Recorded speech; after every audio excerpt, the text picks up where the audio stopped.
आज बहुत कम लोग आए क्योंकि क्लास शायद हमको लगता है जल्दी हो गई। 31 सिर्फ है। लिखिए, दशा महादशा, इसका पहला तो काम क्या है कि घटना का समय निकालना। कुंडली में जो हमारे ग्रह बैठे हुए हैं, नवग्रह, वो अपना फल अपने दशाओं में विशेष रूप से देंगे। तो सबसे पहली चीज तो यह है, दिमाग से निकाल देना है कि कोई भी ग्रह सिर्फ दशा में ही फल देता है। सभी ग्रह हमेशा फल देते हैं, ना कि सिर्फ दशा में ही फल मिलेगा। ठीक है।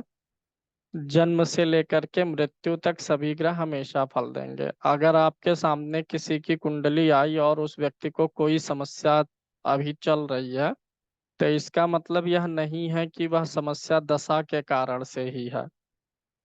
कुंडली में जो अच्छे बुरे योग हैं वो हमेशा फल देते रहेंगे। अगर कुंडली में कुछ बुरी चीजें बनी हुई हैं तो उनका निदान आपको बताना है, चाहे जो दशा चल रही हो।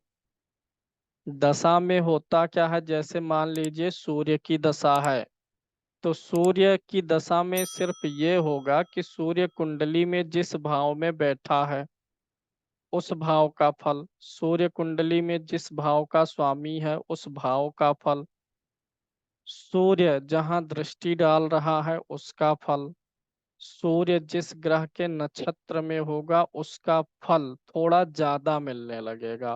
उस चीज से जुड़ी घटनाएं जीवन में दिखेंगी। जन्म हुआ तो आप किसी घर में रह रहे हैं, बड़ा हुआ, लेकिन एक समय ऐसा आता है जब आप अपनी कमाई से घर खरीदते हैं। तो कमाई से जब आपने घर खरीदा, आपके घर खरीदने का योग आया, दशा आई उस ग्रह की, तो आपने घर खरीदा, तो क्या उसके पहले बिना दशा आए उसके पहले आप घर में नहीं रहते थे? रहते थे तब भी ना।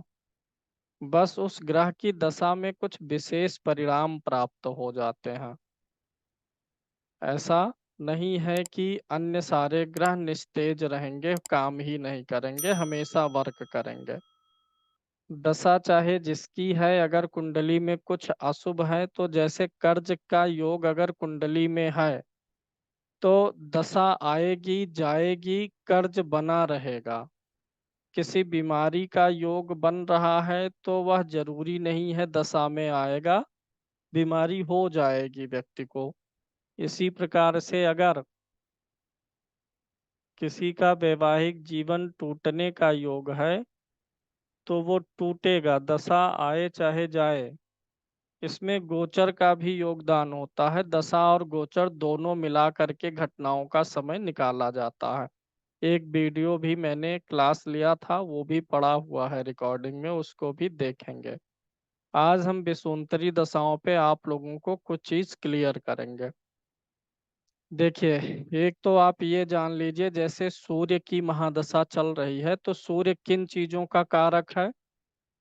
पिता का, आत्मविश्वास का, आंखों की रोशनी का, मान सम्मान का, जो आपके ऊपर के अधिकारी हैं उनका कारक है, सरकारी अधिकारियों का कारक है। अब सूर्य हो, चंद्रमा हो, मंगल हो, ये कुछ ना कुछ चीजों के कारक होंगे, पहली चीज। दूसरी चीज, कुंडली में किसी भाव के स्वामी होंगे। तीसरी चीज, कहीं बैठे होंगे। तो अपनी दशा में ये इन सब चीजों का प्रभाव देंगे। कुंडली में सूर्य आपका पीड़ित है तो वो किसी भी भाव का स्वामी हो, लेकिन जो सूर्य के कारकत्व हैं उसमें कमी आएगी। सूर्य गड़बड़ है तो सूर्य की दशा में आत्मविश्वास डामाडोल होगा। सूर्य कमजोर है तो सूर्य की दशा में पिता को कष्ट होगा। सूर्य कमजोर है तो अपने जो ऊपर के अधिकारी हैं उनकी अनुकंपा, उनका ग्रेस नहीं प्राप्त होगा। सूर्य गड़बड़ है तो उसकी दशा में आंख और हार्ट से जुड़ी समस्या होगी। ये जो सूर्य कारक है उसका फल।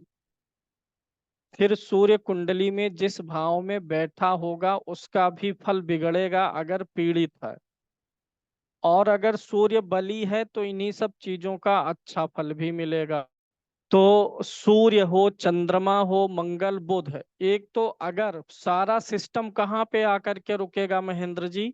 ग्रह के बली और निर्बली होने पर। अगर ग्रह बली है तो उस ग्रह से जो कारकत्व है, जो विचारणीय चीजें हैं, उसका फल अच्छा मिलेगा। ग्रह जिस भाव में बैठा है उसका फल अच्छा मिलेगा, और ग्रह जिन भावों का स्वामी है उसका फल अच्छा मिलेगा। ग्रह अगर पीड़ित है, कमजोर है, तो इन्हीं चीजों का आपको बुरा प्रभाव भी मिलेगा।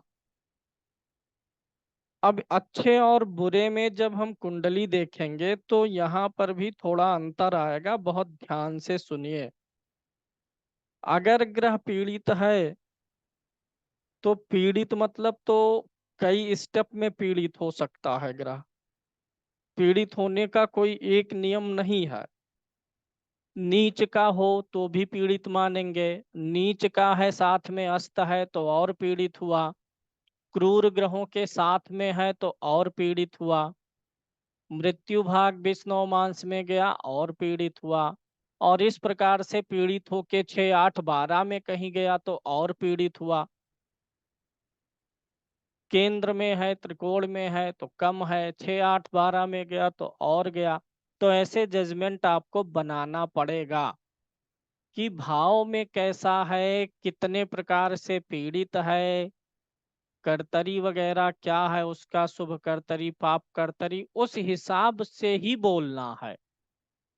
हल्का फुल्का पीड़ित है तो थोड़ा बहुत मान सम्मान में कमी आएगी, आत्मविश्वास में बहुत ज्यादा पीड़ित है तो वही बहुत बड़े स्तर की समस्या दे देगा। जिन भावों का स्वामी होगा उस भाव से जुड़ी बड़ी समस्या देगा, जहां बैठा है वहां समस्या देगा। ग्रह सबसे ज्यादा असर वहां डालता है जहां वह बैठा होता है। भाव का स्वामी हो करके सिकंडरी है, दूसरे नंबर पे उसका असर देगा, लेकिन जहां बैठा है वहां का असर सबसे पहले देगा। तो जब भी ग्रह का फलादेश देखेंगे तो ये देखना है ग्रह जिस भाव में बैठा है पहले उसका फलादेश उस ग्रह पे करिए, फिर जिस भाव का स्वामी है तब उस पे जाइए। अगर ग्रह कोई अच्छा है तो उस, जैसे चंद्रमा अच्छा है तो चंद्रमा की दशा में मन प्रसन्न रहेगा, चंद्रमा से मन का विचार होता है, मन व्यक्ति का प्रसन्न रहेगा, स्मरण शक्ति अच्छी रहेगी, भावनाएं अच्छी रहेंगी, नींद अच्छी आएगी, जहां कहीं जाएगा वहां पर लोगों को प्रसन्न रखेगा। जिन चीजों का कारक चंद्रमा है वो अच्छी हो जाएंगी चीजें। पीड़ित है तो इन्हीं का अपोजिट हो जाएगा। फिर यह देख लीजिए किस भाव में बैठा है। चंद्रमा सप्तम भाव में बैठ के अच्छा है तो सातवें के फल को बढ़ाएगा। सातवें के फल में आपका पार्टनरशिप अच्छा चलेगा, वैवाहिक जीवन अच्छा चलेगा। सातवें से बिजनेस देखते हैं वो अच्छा चलेगा। चंद्रमा का कारक अच्छा हो गया, सप्तम भाव का फल अच्छा हो गया। अब यह चंद्रमा अगर जिस भाव का स्वामी है उसका भी फल अच्छा दे देगा। चतुर्थ भाव का स्वामी हो करके सप्तम में अच्छा है तो चंद्रमा भूमि भवन वाहन से सुख बढ़ाएगा। दसम का स्वामी हो करके है तो कार्य क्षेत्र बढ़ाएगा। अगर यही चंद्रमा सप्तम में पीड़ित है तो उस समय पार्टनरशिप में दिक्कत आएगी, पत्नी को रोग व्याधि देगा, पत्नी से मतभेद देगा। चौथे का स्वामी है तो क्या करेगा, भूमि भवन वाहन से जुड़ी हुई परेशानियां दे देगा, घर में मन नहीं लगेगा। दसम का स्वामी होकर के बैठा है तो सप्तम में पीड़ित है तो उस समय कार्यों में अवरोध, क्योंकि दसम भाव से कार्य देखते हैं ना, मान सम्मान पद प्रतिष्ठा इन सब चीजों में अवरोध। तो दशा में आपको यही चीज देखनी है। वो भी दशा में मुख्य रूप से महादशा नाथ अच्छा होना चाहिए। जो अंतरदशा नाथ है वो टेम्परेरी है, वो बदल जाएगा साल 1.5 साल 2 साल में। लेकिन महादशा नाथ जो है, जिसकी महादशा है, वो तो पूरा भोग करेगा। 7 साल 20 साल 18 साल जितना भी उसका समय वो पूरा गेन करेगा। लेकिन अंतरदशाएं बदलती रहेंगी। रसोई वही रहेगी, उसमें बनने वाला भोजन बदलता रहेगा। कभी भोजन अच्छा बन जाएगा, कभी कुछ भोजन खराब भी बन जाएगा। लेकिन निर्भर करेगा कि आपकी रसोई कैसी है, वह ज्यादा प्रभावित करेगा। रसोई महादशा हो गई और उसमें जो बनने वाले आइटम हैं वो हो गई अंतरदशा। तो रसोई अच्छा है, उसमें साधन है, सुविधाएं उपलब्ध हैं, तो अच्छा बनेगा। रसोई ही गड़बड़ है तो पता चला सब्जी बना रहे हैं, कोई जो है काकरोच आके सब्जी में चुपके से बैठ गया, मतलब गंदा है, नहीं ठीक ठाक है, तो वो अंतरदशा को खराब कर देगा ना। बनाने के बाद जब सब्जी कटोरी में रखे तब पता चला इसमें काकरोच भी छौंक दिए हैं संतोष जी। महादशा अच्छी होगी तो अंतरदशाओं का फल भी अच्छा होने लगेगा। मतलब तब कितनी भी बुरी अंतरदशा आएगी उस स्तर पर बुरा नहीं कर पाएगी। तो पहला सूत्र आप यही नोट करेंगे कि जिसकी महादशा है वह, नहीं नोट किए हैं तो नोट करिए, जिसकी महादशा है वह ग्रह जहां बैठा है, जहां दृष्टि डाल रहा है, और जिन भावों का स्वामी है और जिस ग्रह के नक्षत्र में बैठा है उनका फल देगा। अब दूसरे स्टेप पे लिखिए, ग्रह बली हो। बली का साधारण अर्थ सिर्फ उच्च से लिखा गया है, लेकिन मैंने जो बली और निर्बली पढ़ा है वैसे सिद्धांत पे चलेंगे। ग्रह बली हो तो फल अच्छा होगा, ऊपर जो जो चीजें लिखे उसका फल अच्छा होगा। ग्रह बली हो तो फल अच्छा होगा, ग्रह निर्बली हो तो फल खराब होगा। अगला स्टेप, ग्रह निर्बली हो तो फल खराब होगा।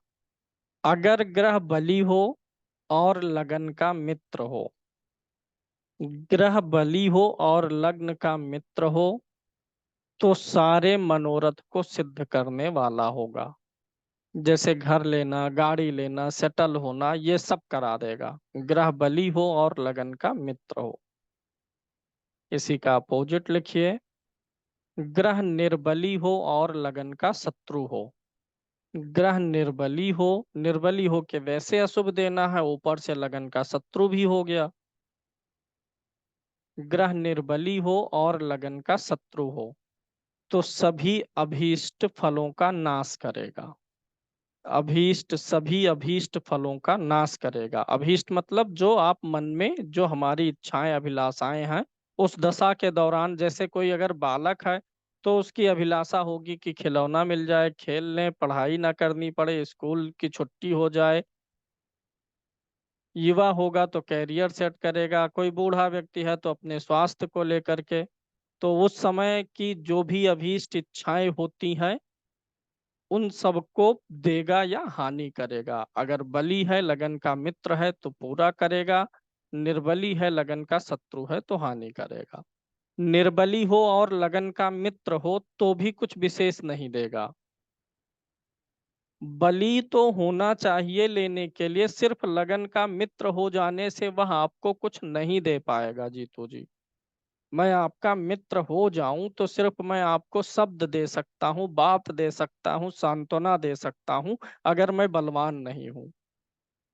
अगर मैं बलवान हूं तो आपका मित्र हूं तो आपकी मदद डेफिनेटली करूंगा दीप्ति जी। आपके जरूरत में आपकी मदद मैं तभी कर पाऊंगा मित्र होने के बावजूद, जब मेरे पास खुद रोटी रहेगी तो मैं आपको रोटी दे पाऊंगा। नहीं तो मित्र होने के बावजूद भी मैं क्या कर सकता हूँ। वहीं अगर मैं पीड़ित हूँ, मैं गड़बड़ हूँ और मैं आपका शत्रु भी हूँ, मतलब मैं खुद इन्फेक्टेड हूँ, आपका शत्रु हूँ, तो मैं चाहूंगा कि इनको भी इन्फेक्टेड कर दूं, पीड़ित कर दूं। वहीं अगर वह निर्बली है और लगन का मित्र है तो मदद नहीं करेगा। बली है और लगन का शत्रु है तब क्या करेगा, तो शारीरिक कष्ट देगा। इस पॉइंट को भी नोट करिए। ग्रह बली हो और लगन का शत्रु हो, ग्रह बली हो, लगन का शत्रु हो तो सभी अभीष्ट सिद्ध करेगा, लेकिन शारीरिक तकलीफ की संभावना रहती है। क्योंकि बली है तो जहां बैठा होगा भाव का स्वामी होगा, कारकत्व को अच्छा करेगा। लगन का शत्रु है तो शरीर को थोड़ा सा कष्ट और मेहनत दे देगा। लेकिन अब वह ग्रह बली है तो अपना कारकत्व तो शुक्र अगर किसी का बली है, भले लगन का शत्रु है, तो शुक्र का कारकत्व क्या है? प्रेम है, रोमांस है, जीवन में जो है आनंद है, सुख है, वैभव है, साधन है। भले लगन का शत्रु है तो ये सारे सुख तो दे देगा। लगन का शत्रु है तो ऐसा कर सकता है कि उन सुख साधनों का आपको आदी बना के बीमार कर दे। शुक्र लगन का शत्रु है लेकिन बली है तो व्यक्ति की पौरुषता अच्छी रहेगी, संतान उत्पत्ति करने की क्षमता ठीक रहेगी। अब लगन का मित्र ही हो शुक्र, लेकिन वह खुद पीड़ित है, नीच का है, 6 8 12 में बहुत पीड़ित है, तो शुक्राणु तो खराब कर दिया, संतान उत्पन्न करने की क्षमता खराब कर दिया, वैवाहिक जीवन में साथी को संतुष्ट करने की क्षमता को प्रभावित कर दिया।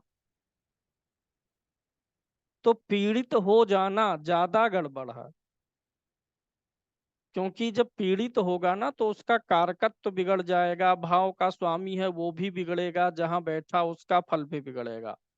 बली होगा और लगन का शत्रु होगा तो सिर्फ लगन से शत्रुता करके रह जाएगा, अन्य भाव का फल तो अच्छा देगा जब बलवान है। तो ये चीज हो गई, यही चीज अंतरदशाओं में भी लगाना है कि जैसे जो महादशा है जिसकी वो इन फैक्टर पे है, तो अंतरदशा वाला भी इसी फैक्टर पे देख लीजिए। जिसकी महादशा है वह बलवान है और जिसकी अंतरदशा है वो भी बलवान है, और दो के दोनों लगन के मित्र हैं। तो उस महादशा और उस अंतरदशा में आपको बहुत अच्छा फल मिलेगा, क्योंकि दोनों है बलवान और दोनों है लगन के मित्र। दो के दोनों कमजोर हो जाएं तो उस दशा में फलों का नाश होगा।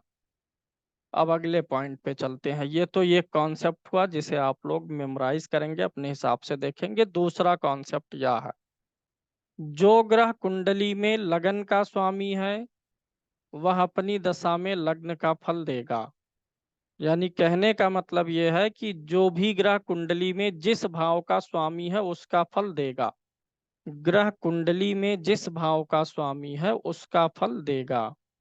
द्वितीय भाव का स्वामी है तो द्वितीय भाव का फल देगा, धन देगा, धन से जुड़ी घटनाएं जीवन में कराएगा। द्वितीय भाव से जो जो चीजें विचार होती हैं उससे जुड़ी घटनाएं होंगी।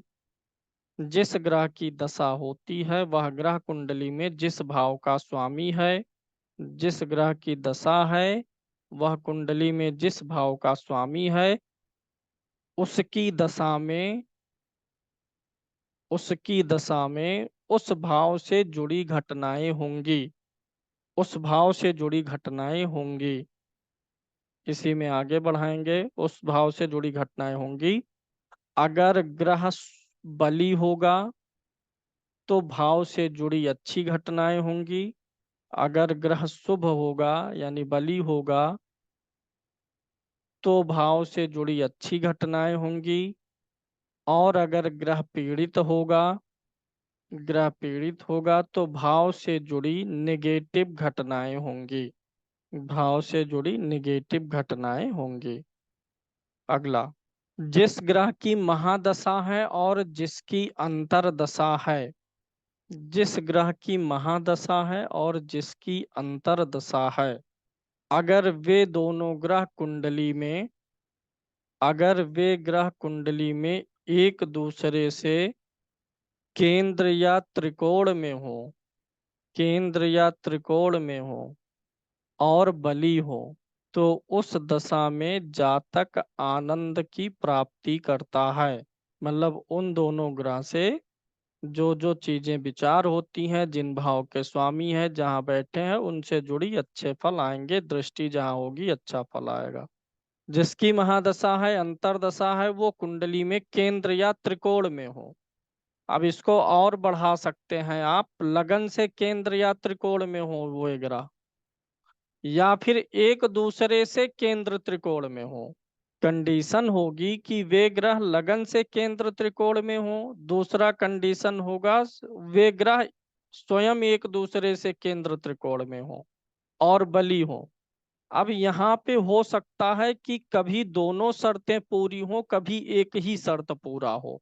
जिस ग्रह की महादशा है, जिस ग्रह की अंतरदशा है, अगर वे कुंडली में बली हो और लग्न से केंद्र त्रिकोण में हो तो अच्छा फल देंगे।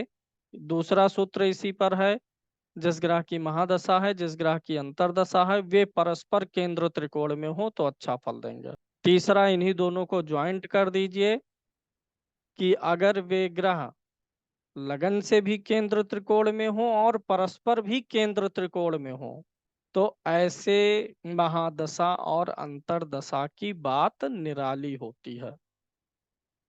अच्छे से बहुत अच्छे स्टेट में चला जाएगा, अनएक्सपेक्टेड रिजल्ट दे देगा।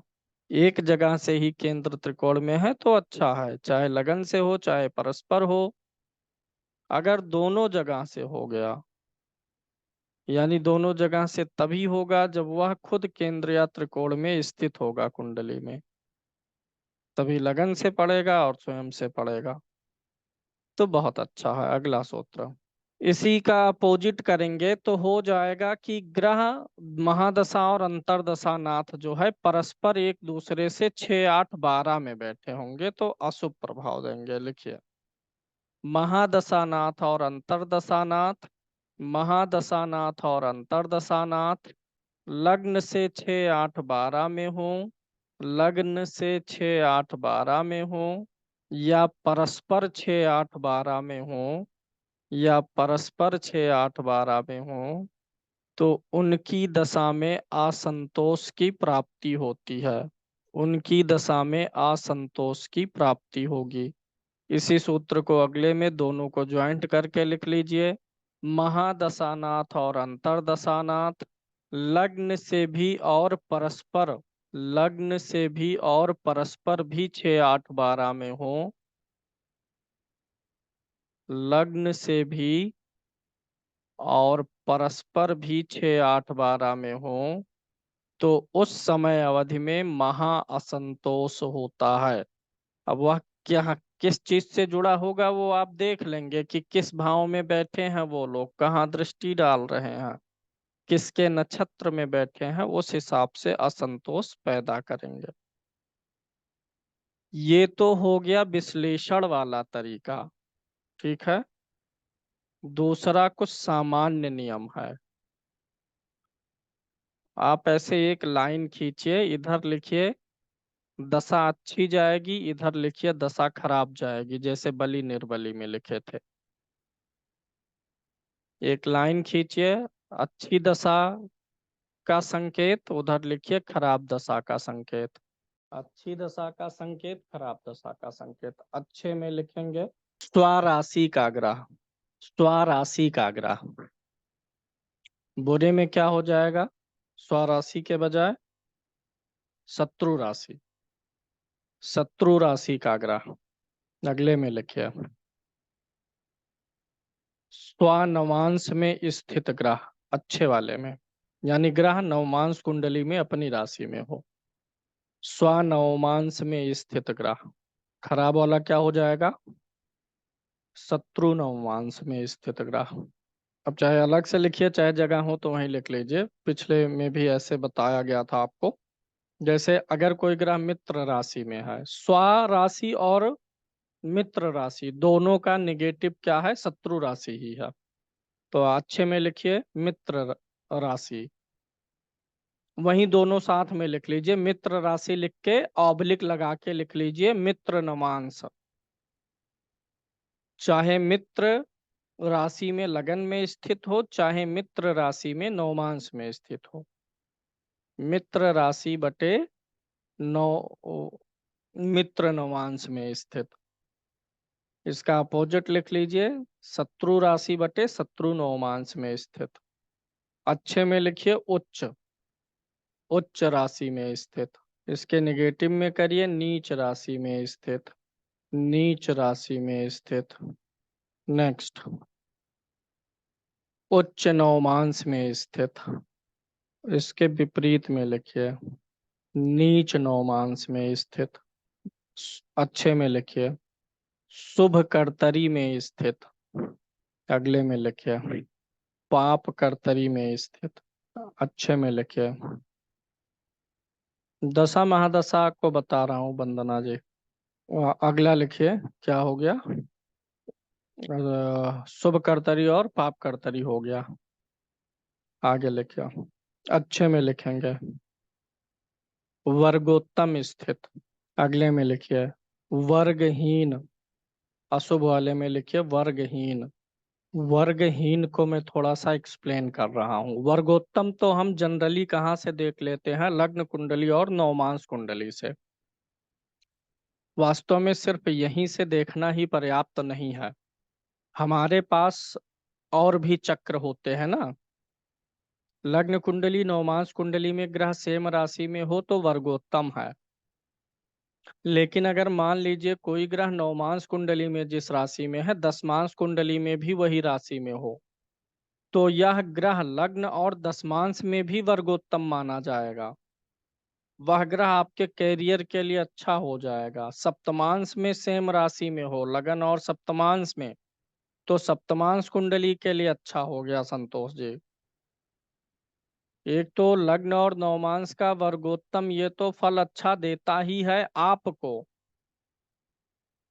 लेकिन अगर दूसरे वर्गों में भी वही ग्रह अच्छा है उसी राशि में है तो अच्छा देगा।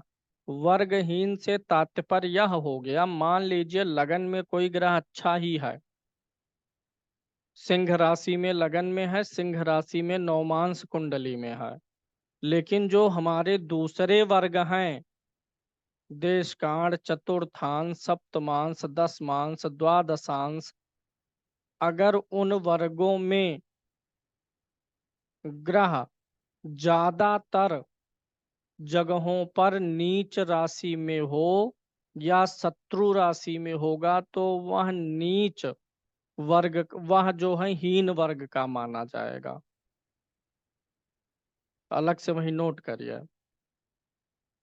षोडश वर्ग कुंडली में कोई ग्रह, षोडश वर्ग कुंडली में जो हमारी 16 वर्ग कुंडलियां हैं, षोडश वर्ग कुंडली में अगर कोई ग्रह 8 या उससे अधिक वर्गों में, 8 या उससे अधिक वर्गों में नीच या शत्रु राशि में हो, हालांकि ये बहुत बड़ी चीज है, इतने लेवल पर कोई प्रयोग करता नहीं है, जब स्पेशल कोई कुछ पूछता है तब विशेष रूप से आपको भी स्पेशल के लिए याद रखना है।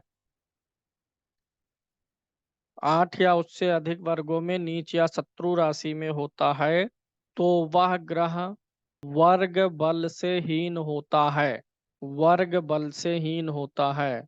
किसी ने आपसे सवाल पूछा हीरेंद्र जी की ये दशा तो बहुत अच्छी गई, मेरे लिए ये लाई वो लाई, लेकिन इस दशा में मेरी माता जी को कष्ट हुआ। तो वह दशा आपके लग्न कुंडली अन्य कुंडलियों में अच्छी होगी, लेकिन माता जी के लिए चतुर्थांश कुंडली में कहीं ना कहीं वह ग्रह पीड़ित था।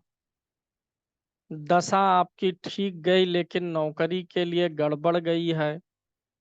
शादी हो गया उस दशा में, बच्चे हुए और उसी में दशा में नौकरी छूटी है, तो कहीं ना कहीं अन्य जगहों पर अच्छा है लेकिन दशमांश में कहीं गड़बड़ होगा।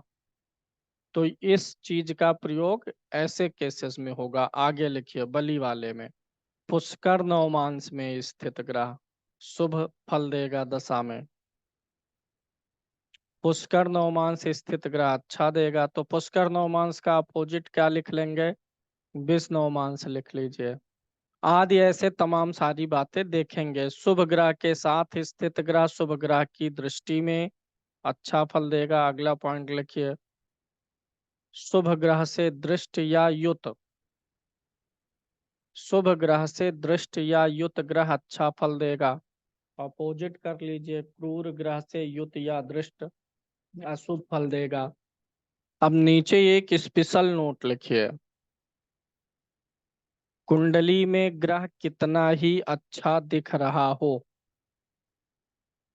बली राशि में हो मित्र के साथ हो कैसा भी हो, कुंडली में ग्रह कितना ही अच्छा क्यों ना दिख रहा हो, परंतु मृत्यु भाग या विष नवमांश में स्थित होने पर, मृत्यु भाग या विष नवमांश में स्थित होने पर वह ग्रह महाकष्टकारी हो जाएगा। अभी 2 दिन पहले एक कुंडली आई थी, 2011 के बालक का जन्म है। तो आए थे मिलने, और उस बालक को कभी सिर में दर्द, कभी पीठ में, कभी पैर में, कभी कंधे में, ऐसे पूरे शरीर में उसका जो दर्द है वो जो है मूव होता रहता है, और बहुत दर्द होता है। बालक ऐसा भी बोलता है, पिताजी मैं मर जाऊं तो ठीक है, कहो तो मैं आत्महत्या कर लूं, ऐसी बातें भी करता है पिता से दर्द के कारण। उसके उसका जो चंद्रमा है वो मृत्यु भाग में है बालक का, और शनि की दशा चल रही थी, और शनि चंद्रमा के नक्षत्र में था। अब देखिए ध्यान से, आप लोगों के एग्जाम्पल के लिए, सीखने के लिए बता रहे, बिना नक्षत्र देखे प्रिडिक्शन नहीं करना है। शनि की दशा है तो आमतौर पे लोग यही देखेंगे, शनि जिस भाव में है, जिस भाव का स्वामी है, उनको रेमेडी करा दिया गया शनि का, कि शनि की दशा है, गोचर में गुरु खराब है, लेकिन बालक को राहत नहीं है। अब वह शनि चंद्रमा के नक्षत्र में बैठा था, और चंद्रमा बिस नवमांश में था। मैंने भी पहले बिस नवमांश नहीं देखा, सब देख लिया, नक्षत्र देख लिए, चंद्रमा मार्केश भी था, छठे व आठवें का स्वामी था, छठे का था, हाँ। लेकिन जब उन्होंने ये कहा कि बालक ऐसे बोलता है कि पिताजी मैं आत्महत्या कर लूं, तब मैंने तब मुझे पता चल गया कि अब इसका चंद्रमा, तो लेकिन चंद्रमा उच्च राशि में था, वृषभ राशि में। तब मुझे समझ में आ गया कि उच्च का चंद्रमा है, और ऐसी बात कर रहा है, शुक्ल पक्ष का चंद्रमा है, तो चंद्रमा में गड़बड़ी है। तब मैं उसके अंशों को देखा, तब पता आया कि ये विष्णु मांस में है।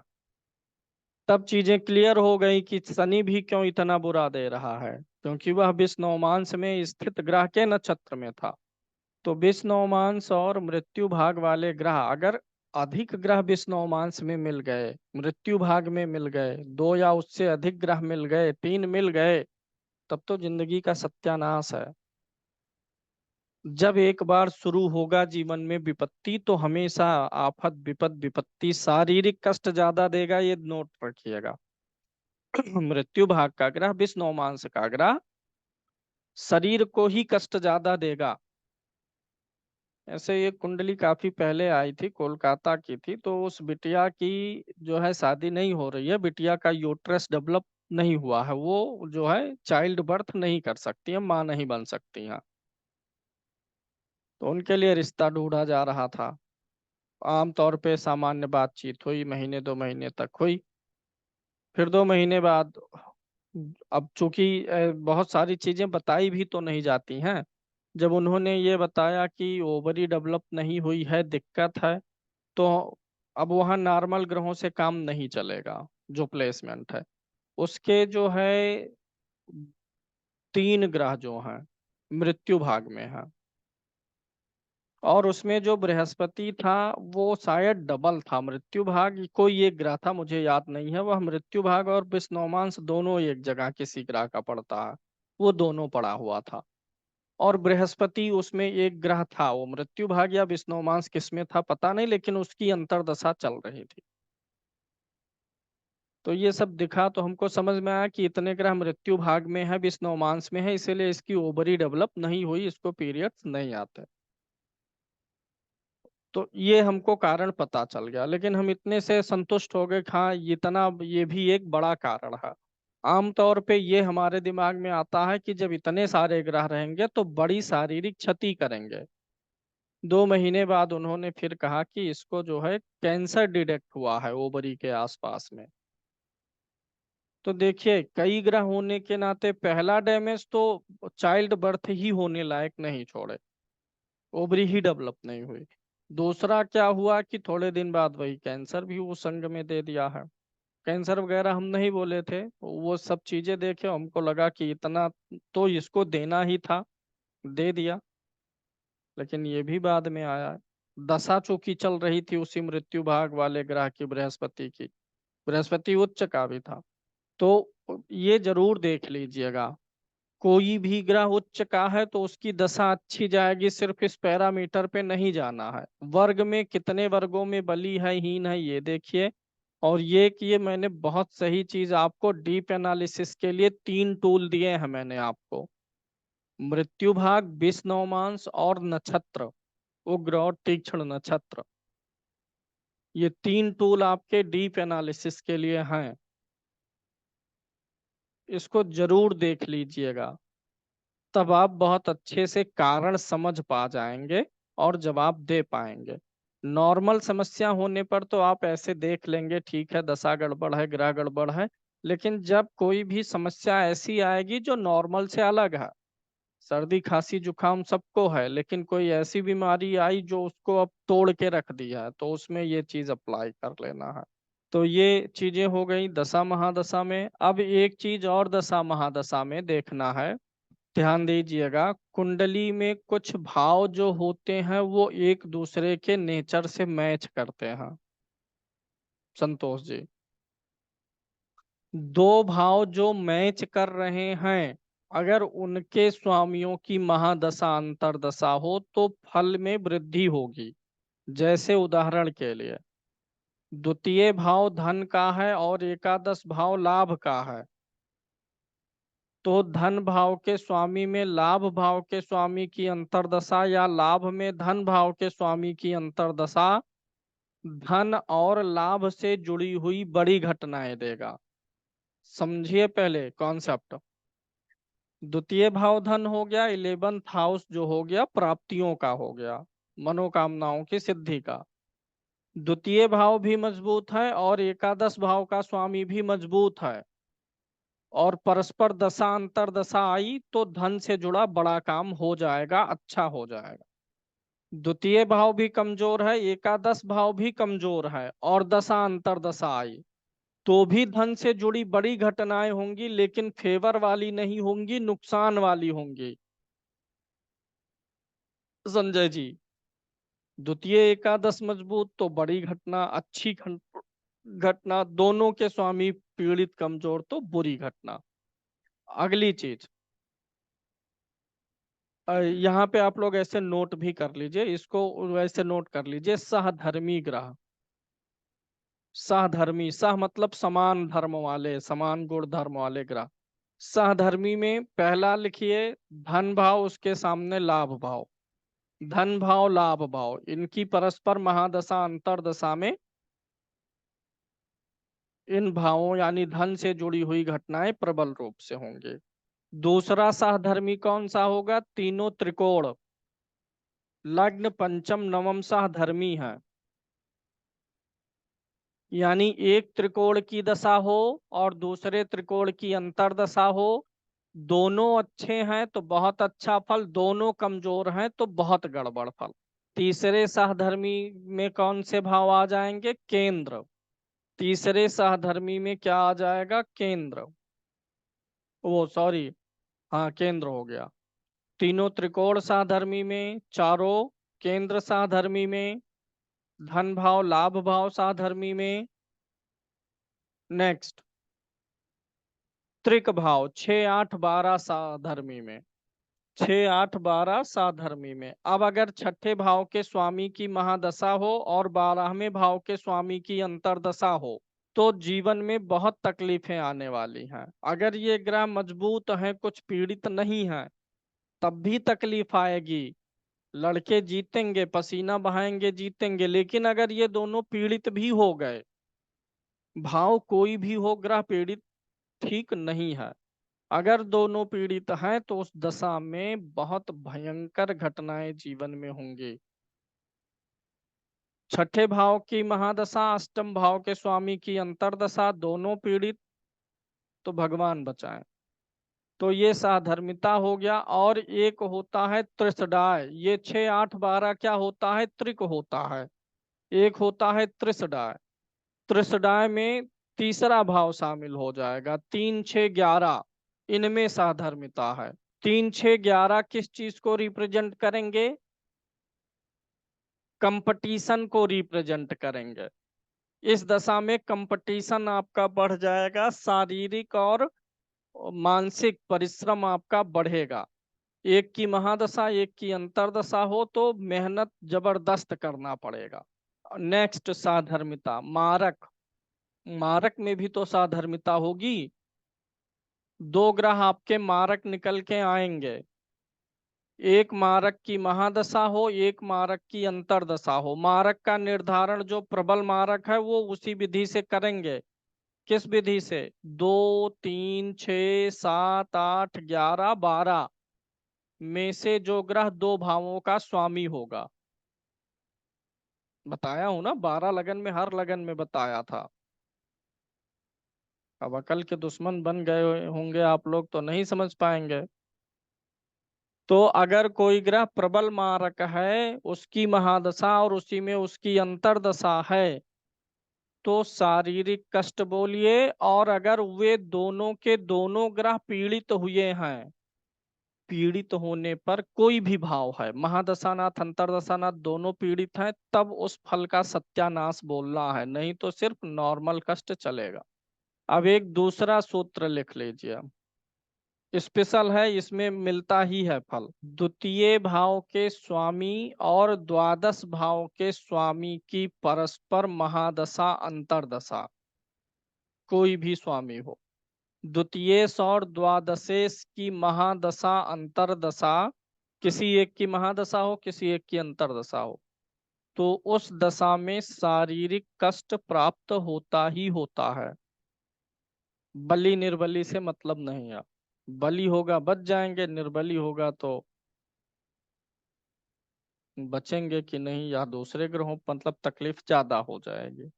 आगे लिखेंगे, कुंडली में दो अच्छे योग बनाने वाले, कुंडली में दो अच्छे योग बनाने वाले ग्रह की परस्पर महादशा व अंतर्दशा अच्छा परिणाम देगी। जैसे गज केसरी बना तो गुरु में चंद्रमा, चंद्रमा में गुरु, अच्छा फल देगा। कुंडली में अच्छे योग बनाने वाले दो ग्रह या अच्छा योग बनाने वाले ग्रहों की महादशा व अंतर्दशा परस्पर अच्छा फल देगी। अब इसी का अपोजिट लिख लीजिए, कुंडली में दुर्योग बनाने वाले, कुंडली में दुर्योग बनाने वाले, मंगल राहु एक साथ है, अंगारक दोष है, दुर्योग बनाने वाले ग्रह की महादशा व अंतर्दशा, महादशा व अंतर्दशा परस्पर अहित करेगी, अहित करेगी। गौरव शर्मा जी, बलि और निर्बली का अर्थ मैंने बहुत अच्छे से स्पेशल क्लास दे करके समझाया, इसका वीडियो भी पड़ा है। सिर्फ उच्च नीच से नहीं है बलि निर्बली, कई कॉन्सेप्ट लगेंगे। और ऐसा भी नहीं है कि सिर्फ एक चीज है, ये मिल गया तो उसी से हम बलि मान लेंगे और ये मिल गया तो निर्बली हो गया। बलि निर्बली में भी स्टेप होंगे। आपका ग्रह हो सकता है कुछ स्टेज का बलि हो, कोई ग्रह, कोई दूसरा ग्रह उससे भी अधिक बलि हो, उससे भी अधिक बलि हो। बलि में भी लेवल है, उच्च का होना सिर्फ एक स्टेप है।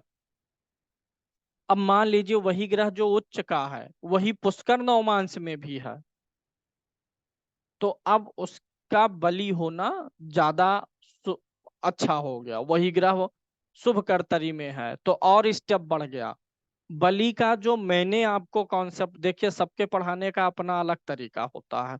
मैंने जो बलि और निर्बली आपको दिया है, मैंने इस आधार पे दिया है कि जो मैंने बलि के सूत्र लिखाए हैं उस कंडीशन में ग्रह आपको अच्छा फल देने में सक्षम होगा, और जो कंडीशन निर्बली के लिखाए हैं उसमें खराब फल देने में सक्षम होगा। और उस पे वीडियोस पड़ा हुआ है, और वो सबसे मुख्य क्लास है, बिना उसके यू कैन नॉट प्रिडिक्ट, जज ही नहीं कर पाएंगे कौन सा ग्रह अच्छा बुरा देगा। अब यहाँ पे इतने सारे सूत्र हैं, ठीक। अब यहाँ पे एक चीज मैं रिमाइंड करूंगा, हालांकि पीछे भी बताया हूं, मंगल राहु की युति हुई है, बुरा है। अब इसमें आप नक्षत्र भी देख लेंगे, वहीं नोट कर लीजिए, पहले भी बताया हूं, कोई भी दुर्योग अगर मृदु नक्षत्र में बना हो, कोई भी दुर्योग मृदु नक्षत्र में बना हो, दुर्योग बनाने वाला ग्रह पुष्कर नवमांश में हो या पुष्कर भाग में हो। अच्छा, पुष्कर नवमांश और पुष्कर भाग दोनों दो चीजें हैं। दुर्योग बनाने वाला ग्रह मृदु नक्षत्र में हो, पुष्कर भाग में हो, पुष्कर नवमांश में हो, तो दुर्योग के प्रभाव बहुत कम हो जाते हैं। मतलब है सांड, लेकिन उसकी सींग काट दी गई है। जीतू जी, सांड से लड़ाई करनी है, वो सींग से ही मारेगा। अब उसकी सींग अगर काट दी गई है तो काफी रियायत मिल गई कि नहीं मिल गई।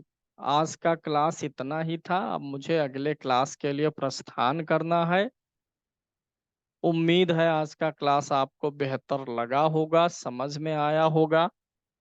प्रयास करेंगे एक दो दिन में फिर से दूसरा क्लास देंगे अभी इसी दशा पर। जो दे बोले हैं उसका थोड़ा सा प्रैक्टिस आप लोग कर लीजिए। अभी और डाउट नहीं ले पाएंगे क्योंकि मुझे अब दूसरे क्लास में जाना होगा, ठीक है। और इससे ज्यादा लंबा देंगे तो आपको डाइजेस्ट भी नहीं होगा। तो आप लोग इतना एक दिन डाइजेस्ट करिए, कल परसों फिर मिलेंगे, ठीक है। धन्यवाद। जय श्री राम।